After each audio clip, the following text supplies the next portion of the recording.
Today, another part of President Obama's housing plan goes into effect. The program will let underwater homeowners sell their homes for less than they owe and basically force the lender to take the loss rather than foreclose on the home. So what does the plan mean for homeowners and lenders? Well, let's ask Shari Olafson of Fowler White Boggs and Susan Wachter, professor of real estate and finance at the Wharton Business School. Susan, let me begin with you. You know, there have been any number of attempts, of course, to sort of forestall a growing wave of foreclosures, to get some stabilization in the housing market.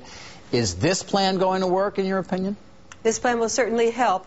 What it helps by is getting those transactions to occur that all the parties want to get to occur, but there are just so many barriers to making it happen.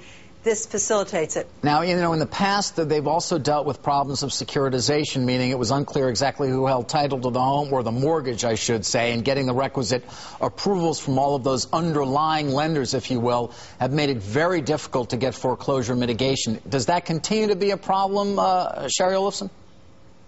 Well, there have been some lawsuits, but some of these solutions, like the HAMP solution or now this HAFA program, sort of account for that with the net present value test, and other litmuses that are really in the investor's best interest to begin with. So these are not programs where people automatically get a free modification or a free foreclosure or short sale or deed in lieu. These are programs where the lenders or servicers are weighing which is the best alternative for the investor. And if it's not going to net the investor more money, they're not doing them. I see. Do you think any of the programs to date have been a success?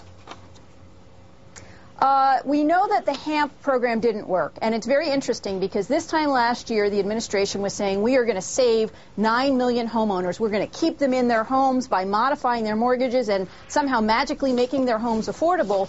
This year now what we're hearing is that's not really an option. So now what we're going to do is we're going to get them out of their homes in the least damaging, most efficient manner possible. Susan Wachter, we seem to, there's obviously a lot of hope in terms of the ability of these plans to really stabilize housing.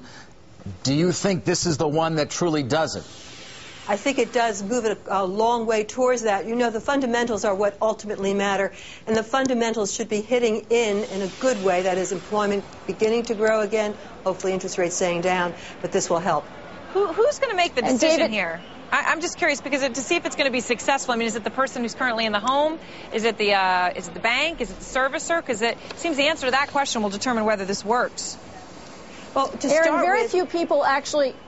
Go ahead, Susan. Well, to start with, the banks are now going to be on the line to offer this across the board and to offer it at a price that they agree with to begin with. So the transaction's part of this. You can imagine it's a mess in terms of who goes first, just as you say. Mm-hmm. But the process is being clarified. That's important.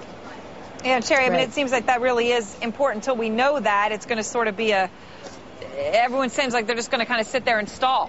Exactly. Yeah, well, Aaron, this program really only applies to certain people, so very few people are really going to be eligible for it. But what it does is it sort of primes the banks and the servicers for offering a program like this more globally to other people, and it provides a framework in terms of the documents, the timelines, and how the deficiencies and the credit